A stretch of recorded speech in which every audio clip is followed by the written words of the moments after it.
Rain hammered the long glass like angry fingers. At 5:40 a.m., in a silent kitchen that smelled of soap and wet earth, Zara froze beside a steaming kettle. Two shadows cut across the pantry door. A voice whispered, low and sharp, "Once he sits down today, the transfer triggers." After that, no witness, no noise. Another voice, "Generator fail. Elevators locked. He leaves in a body bag or not at all." Her hands shook. Hot water kissed her knuckles. She didn't move. The men drifted away like fog. One carried a small black device that blinked once, mean and patient. Upstairs, the mansion woke itself. The hum of money, the quiet arrogance of marble. Tobechoku Tobe Dyke, billionaire and face of Dyke Holdings, tightened a cobalt tie. He checked the mirror, checked his phone, checked nothing in particular, because people who own cities pretend they fear nothing. "Sir, please." Zara stepped forward from the kitchen with the only courage the poor can afford. "You must not go to that business meeting." He stopped halfway down the staircase. A muscle in his jaw flicked. "Excuse me, there is danger. I heard them planning something." The elevator, the generator. Her voice thinned under the chandelier. Madame Sadi, head of staff, glided in, perfume first, smile second. Zara breathed. "Sir," she panics over rats and shadows. "Allow me." "It's not shadows," Zara said, fingers whitening around a dish towel. "They have a device, small, black." Tobe took 2 more steps, each one the weight of a verdict. "Bring my coffee to the car." "Sir." Not another word. Outside, the convoy idled, dark as a threat. Wipers beat a steady sentence on the windscreen. Zara watched the taillights dissolve into rain, helplessness rising like floodwater. "Tell me where you're watching from. Drop your city or village in the comments so I can greet you properly." The house exhaled. Somewhere a vacuum whispered. Somewhere a clock pretended nothing was wrong. Zara tied her scarf tight, slipped on rubber soles, and slipped out the service gate. Danfo drivers argued with thunder. Lecky's neon slept with one eye open. She boarded a rattling bus, shoulders tucked, headset wires that didn't play music just to look busy. The address she'd seen on the meeting memo, Marina Point Tower, stabbed her mind with each pothole. At the tower, the marble lobby wore its money like armor. "Stop." A guard raised a palm. "Staff entrance is behind." "I'm not staff," she said. "I meant begging you. Call Mr. Dyke. Tell him Zara says do not use the elevator." Who is Zara? A maid. The guard's mouth took on the shape of a laugh he didn't release. "Go home." She didn't. Past the humming generator room, a narrow door moaned open on a service stair. Her breath made little ghosts on the cold air as she climbed, counting landings like prayers. On the 9th floor, she stepped into a corridor where people moved like chess. A polished man in a navy suit shoved a toolkit into a cleaner's cart and walked away whistling. Zara caught the glint of that same small black device in his pocket. Room 10B, board suite, frosted glass. Men who owned too many shirts.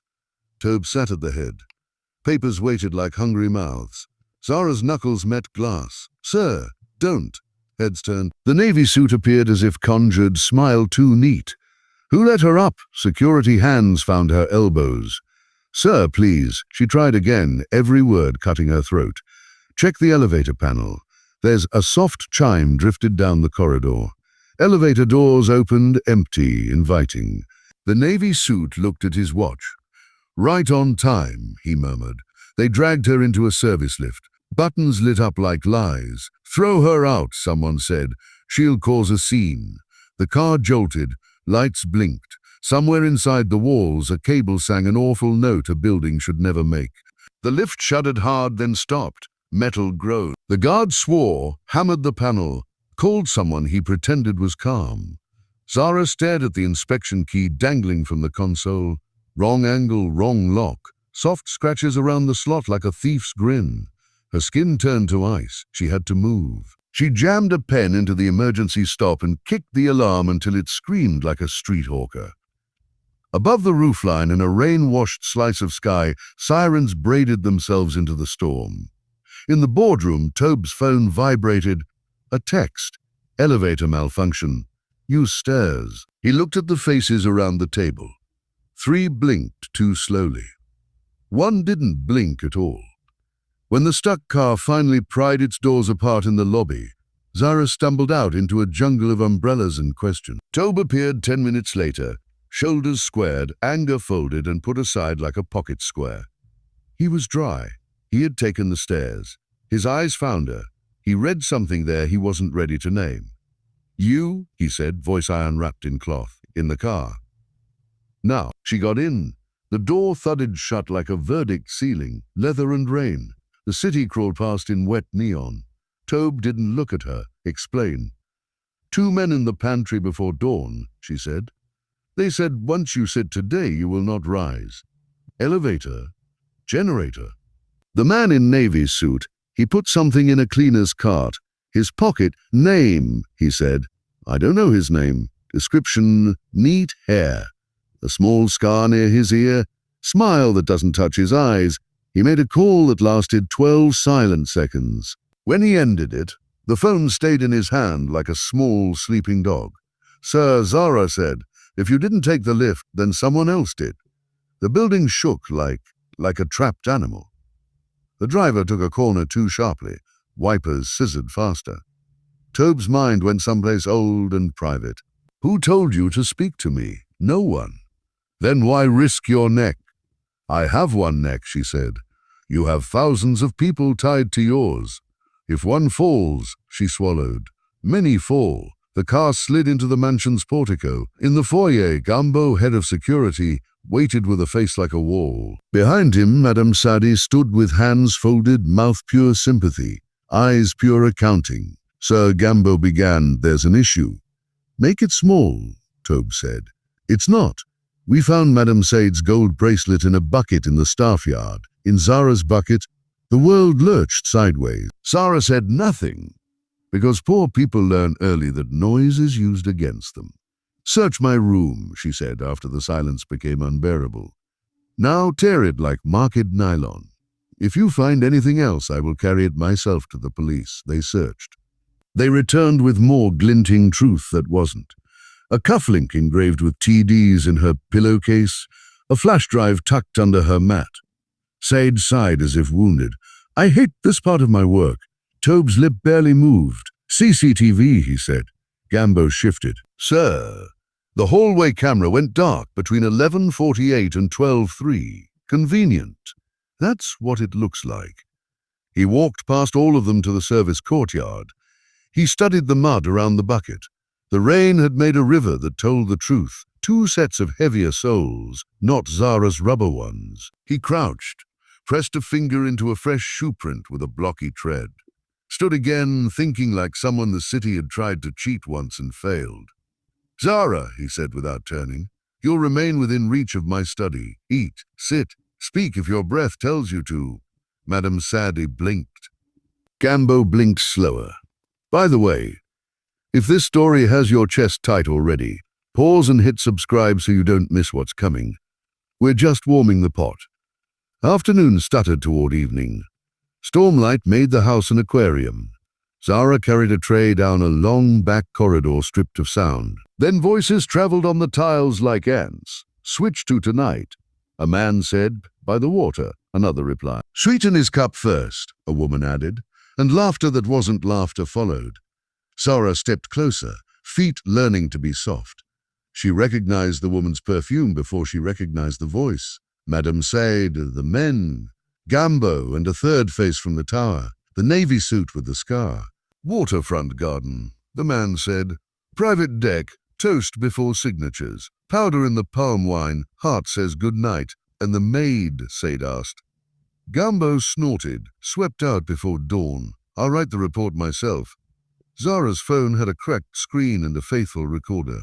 She slid a thumb and trapped every careless syllable. Then a floorboard sighed behind her. "Where are you going with that tray?" Madame Sadi stood in the half-dark with a smile that asked for blood. "Study," Zara said. "Sir asked for tea. Tea can wait." "It cannot," a different voice said, and Tobe's shadow folded between them like a blade returning to a sheath. "Bring it." Zara set the tray on his desk and placed her phone beside his watch. She pressed play. Powder. Waterfront. Toast. Gambo's face forgot how to be a face. Madame Said's hands clasped tighter until the pearls pressed little moons into her skin. "We will dine by the water," Tobe said, shutting the phone off. "And I will raise a cup, and everyone will see what floats." He called someone whose job was to arrive before sirens. He told the driver to fuel every car, even if they were full. He changed his shirt, not his mind. Night pulled the city into a sleek black dress. The lagoon wore old secrets. Waterfront gardens smelled like money pretending to be flowers. A private deck, lanterns, the hum of men who don't tip if no one is watching. A boy poured palm wine into calabashes with hands that had learned obedience. The navy suit with the scar lifted a cup toward Tobe. To partnerships, Madame Said smiled like a curtain parting. Gambo watched the door, not the drink. Tobe raised his cup, turned as if to sneeze, and let the wine fall into the dark water without looking like a man who had practiced. "Forgive me," he laughed. "My doctor will scold me tomorrow, but my lungs vote no tonight." The navy suit blinked. The boy blinked faster. The boy blinked faster. Gambo's hand brushed his belt where no gun should be at dinner. A woman in a plain jacket stepped from the shadows near the bar, the kind of woman who looks like paperwork until it's too late. She nodded once, nothing more. "Second cups," the navy suit said lightly, too lightly. "No," Tobe said softly. "Second chances are overrated." The deck floor vibrated once, a footfall too heavy. 4 men moved where 2 should be. Zara's throat went dry. "End it," Gambo said. His voice didn't know it had spoken out loud. Gunmetal cut the lantern light. Guests who were props became ghosts, vanishing into potted palms. The navy suit's smile fell off. "Phones on the table," he said, and the muzzle did the convincing. Tobe didn't look afraid. He looked like a man counting debts by hand. "You choose the water," he told the navy suit. "Interesting." "Do you swim?" "Only when money does," the man replied. "Move." Zara took a step, just one, towards Tobe's sleeve. He didn't push her away. "Walk," Gambo ordered, gun low and cold. "Chef, open the back." The back door opened to the pier.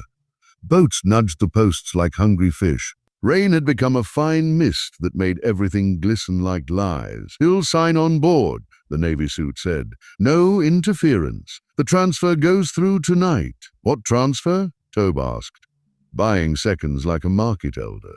"The emergency proxy you signed last year," Gambo answered, proud of his knowledge. "If you die at a sanctioned event, control moves to next of kin pro tem for 90 days. The navy suit finished, grinning. "Plenty time to sell pieces of you to men who smile better than you." Zara's heartbeat climbed a ladder fast. "Who drafted that clause?" "Who do you think?" Gambo said. "I've been learning to read for this day." The plain jacket woman from the bar appeared at the head of the pier, eyes level, hands empty. 4 figures fanned out behind her, deliberately slow. "Evening," she said in a voice that carried. "This deck has a safety inspection pending. Please don't fail it." Gambo's gun twitched toward her. The navy suit dragged Zara by the elbow. "She comes," he hissed. Collateral. Tobe's jaw tightened. "Take me," he said. "Leave her. Your choices expired at lunch," the navy suit said. They reached the boat. Zara looked down at the mooring knot. Old rope, wet and proud. Her heel found the cleat as she stumbled. She pressed, testing. The rope sighed. "Wait," she said suddenly, voice carrying. "Your shoe." "What?" "The lace." She pointed with her chin. A real professional wouldn't trip over his own death. Instinct. The navy suit glanced down. Zara fell sideways, heel wrenching the mooring free, fingers raking the rope like a harp. The boat bucked. The navy suit stumbled. The gun barked. Wood screamed. Lantern shards became stars. The plain jacket woman shouted a word nobody heard and surged forward. Tobe crashed into Gambo, shoulder first. Old football in his body, remembering how to hurt without breaking. The lagoon opened its mouth. The night opened its teeth. The navy suit caught himself against the rail, fury naked and ugly. He raised the gun again, and a bottle from the bar shattered on his wrist, thrown by a boy who poured palm wine for other people's toasts. The gun pinwheeled, hit the deck, skated to the edge. paused like a joke that refused to land. "Don't," to the plain jacket woman said to it, as if speaking to a pet. She kicked it into the water. "Good gun." Gambo roared and swung. Tobe took the hit and gave one back that came with a ledger of interest. Zara grabbed Gambo's belt from behind and yanked. Enough to ruin his balance. Enough to matter. Enough. A new voice cut through, quiet and dressed expensively. A silver-haired man stepped from behind a vertical garden, hands gloved in elegance. Zara had seen him once on a magazine cover. Kunal Martins, the company's CFO and Toby's cousin by a marriage that has forgotten the wedding. "Gambo," Kunal said, "stand down."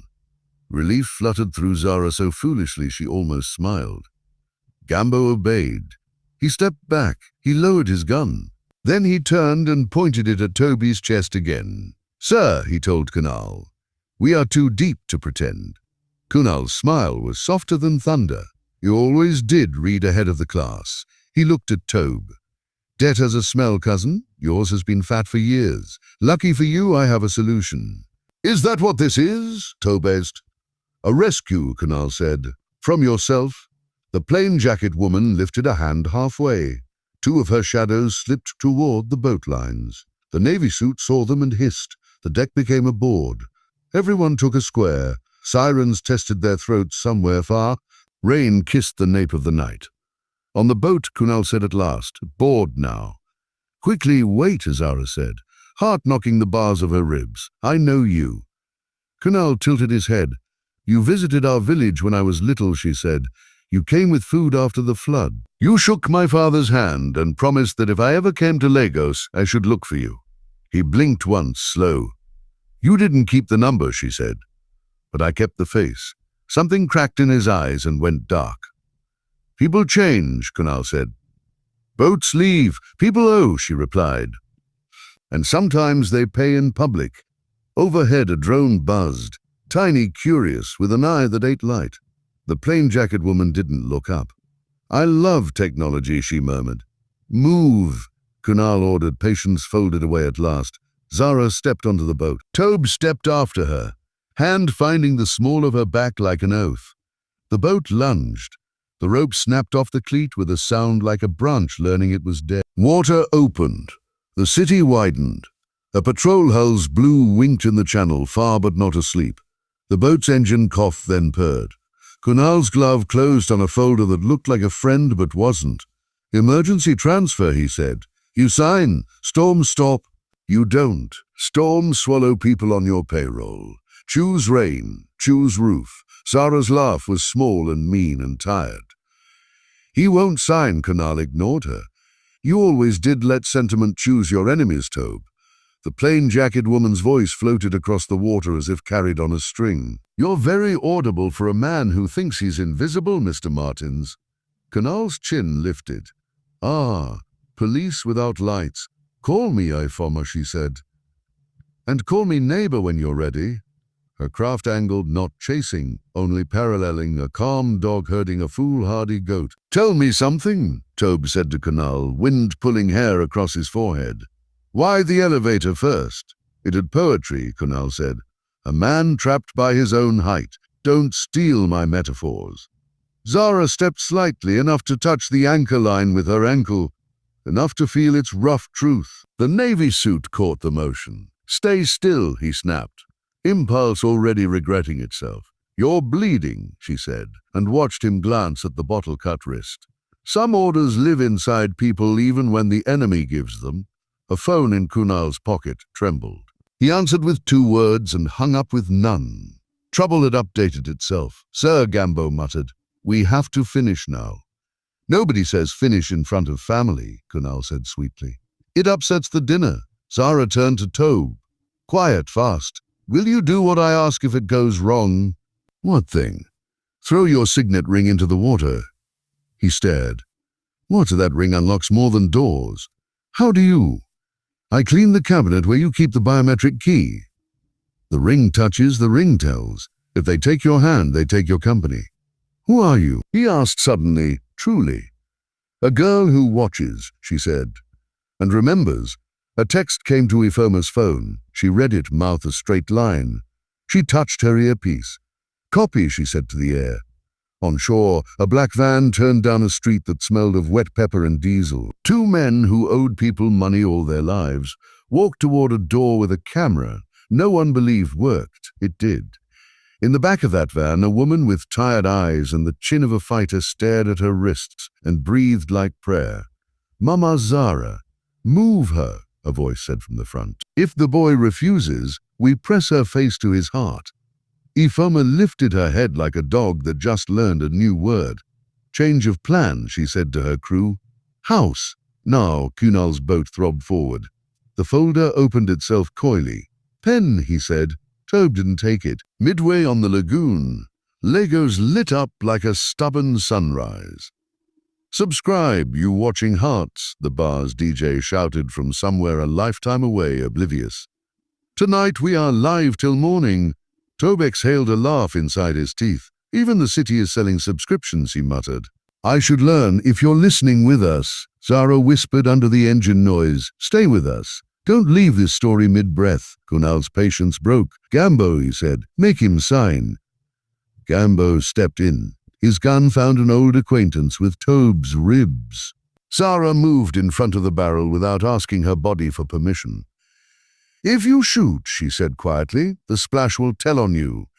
The engine note shifted. The boat shivered. A rope sang tight, then looser, and Ifoma's craft kissed their stern like a judge tapping a desk. "End of river," Ifoma called.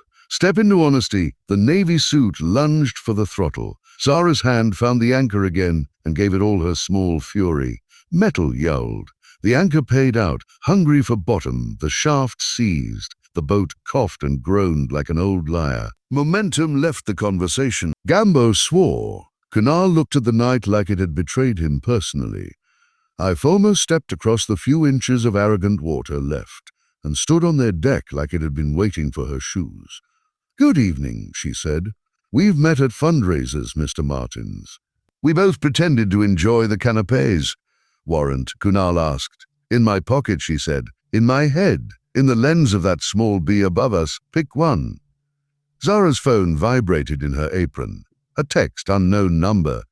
"We have your mother. Meet US, come alone." Her knees went soft. She swallowed fear so fast it burned. The sender's location dot flashed near the house she had never told her employer about because she didn't want to owe him rescue. "Problem," Tobe murmured. She shook her head and blinked the tears away with a violence that made them obey. "We finish this," she said, "then I go." "Or," Kunal said, watching her face like a thief watches a window, "you go now and I keep him breathing." He lifted the phone he'd already used. "Switch," he told someone. "Bring the woman to the deck." A second boat nosed out from shadows, ugly and unregistered. A shape on its floor moved like trouble dreaming. Zara saw the scarf. She saw the hands. She didn't wait to think. She vaulted. The night opened its arms and she took them. Water slapped cold around her ribs. She clawed and kicked and found wood, and pulled herself over a gunwale that did not invite her. Mama's eyes were tied, but her voice knew the weight that fell into the boat. "Zara?" "I'm here," Zara said, voice fierce and small at once, pulling at rope with teeth, with nails, with the kind of strength poverty stores for precisely these stupid moments. "I'm here on the other deck." The navy suit cursed and fumbled. Gambo raised his gun, and Ifoma's hand broke his wrist of its old bad habits with the speed of a woman who has broken other wrists for more deserving reasons.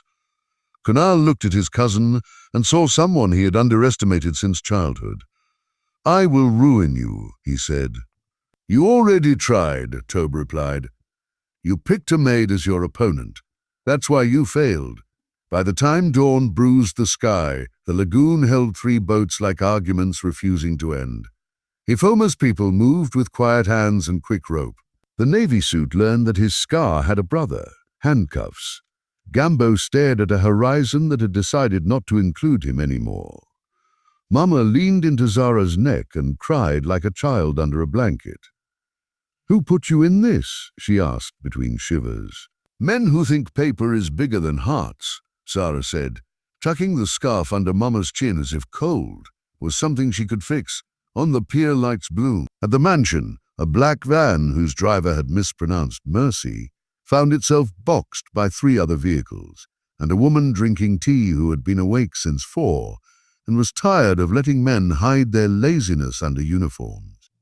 Madame Said's eyes finally learned to blink fast. Ifoma walked Kunal into a room with too much wood and not enough soul.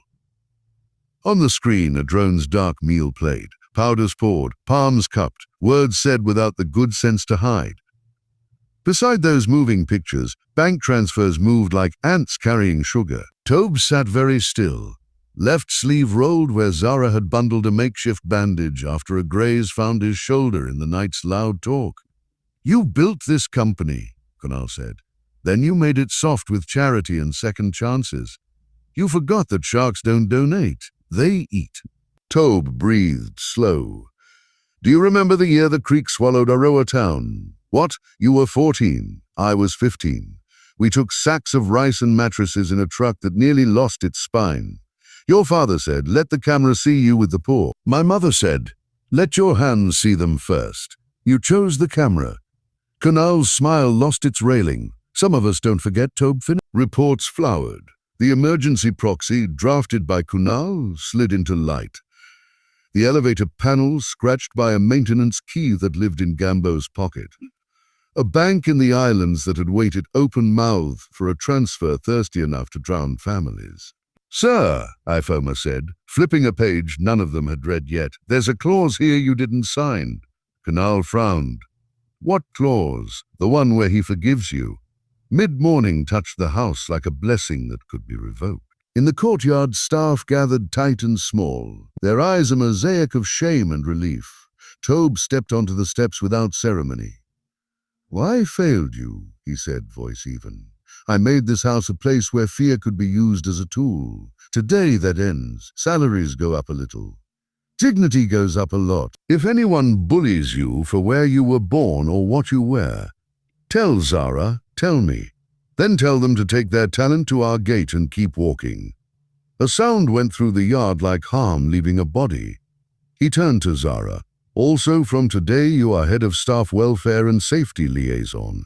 You'll get training. You'll get a desk. You'll keep the courage that got us here. And when you tell me something I don't want to hear, I will listen." Zara looked at her hands, small and nicked, and saw them suddenly as tools, not only proof of poverty. "I will speak," she said, "even when the tea spills. The subscription you and I share in this life is attention, my friend. If you've walked with us this far, hit subscribe so you're sitting with us the next time a whisper in the pantry tries to become a funeral." Later, beneath a mango tree in a courtyard that had learned to breathe, Mama told Ifoma a story about a girl who used to keep broken radios and make them sing again. "Zara fixes things," Mama said. "And people." Ifoma shrugged one shoulder like a woman agreeing without admitting it. "She has a job if she ever gets bored," she said. "I like staff whose first weapon is a question." News rolled over the city like thunder that had paid its debts. At the board meeting 2 days later, empty chairs learned to be ashamed. Kunal's seat stayed empty longer. When the agenda reached item 7, Establish Domestic Workers Education Fund, Tobe stood. "This is my apology turned into a platform," he said. "Zara will co-administer it. Her signature is needed for withdrawals." Boardroom air went thin. Men who had never asked a maid for anything before reached for water they suddenly needed. After the vote, Zara stepped outside and found the boy from the bar, the one who threw the bottle, waiting at the gate with a nervous smile. "Madam," he said, worrying his cap brim, "they offered me money to keep quiet." "What did you do?" "I offered them my back instead," he said, showing a fresh bruise he carried as a receipt. "Come tomorrow," she told him. "Tell the truth where it will be paid what it's worth." Evening folded into the lagoon and made it a sheet of molten coin. On a pier 3 kilometers from last night's foolishness, fish jumped because they always have and always will. Tobe stood beside Zara with 2 paper cups of ginger tea they didn't need but liked. "Why did you really speak to me that first morning?" he asked. "Because somebody did for my father once," she said, eyes on the water. "A man with a white shirt and a muddy shoe came to our house after the flood. He said, You don't owe me a thing. Just pass it forward when the day comes. I was 10. The man didn't know he was making a promise with my mouth. Who was he? My father never told me the name. He just called him Boy with Good Shoulders and laughed. He sipped. He thought of a boy who had argued with a truck driver about sacks of Gary, and of a woman who had told him to lift from the bottom, not the top. I want to be that boy again, he said. Then be, she replied. It's mostly about who hears your no and who shares your yes. A gull drew a line across the sky with its voice. Somewhere, a drone put itself to sleep on a shelf, its small eye finally full.